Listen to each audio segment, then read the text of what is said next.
Welcome back. 'Tis the season for giving, something we often have to remind the kids, well, sometimes the adults as well.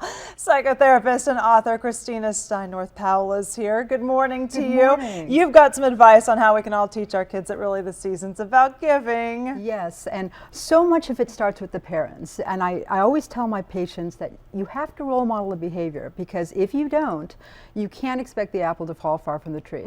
Good point. Good point. You've got to do it yourself. Exactly. And you mentioned that kids who are thankful, less depressed, tend to do better in school. They really understand, I need something or I want something, the difference between those two, which can be really hard. And they also learn to think for themselves. They learn to think outside of themselves and think for themselves, and they don't get caught up in the competitions and the cliques at school. Which can be tough. It can be very tough. So basically you say role model the behavior. That's the important thing. So whenever you're doing something as a parent, maybe you're making cookies or something like that, get the kids involved. Yes, when you go volunteer somewhere, which is a great way to have children learn how to give back. You know, and I always recommend something simple is if you make cookies with your kids, you know, that shows that you're involved and you're also taking them with them wherever you're going to go donate the cookies. And it can be something as easy as just going and giving to your neighbors. We have a lady down the street and she just takes all of her kids and then they come and bring them to everybody, and I think that they see the joy that it brings to others, and that's important. It's very important, and you know, you can never start too soon.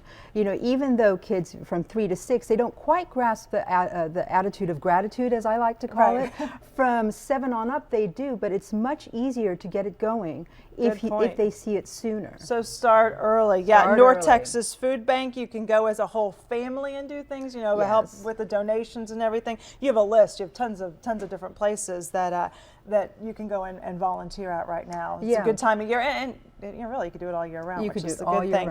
You also say practice gratitude every day, really being thankful. Being thankful, and when you're thankful every day, it kind of takes the focus off the materialism. Right. Because every day we don't have these grand gifts, we don't take these big trips. You know, we can be thankful for what a teacher taught us in school today. And one of the best ways to do it is to do a journal. Yeah.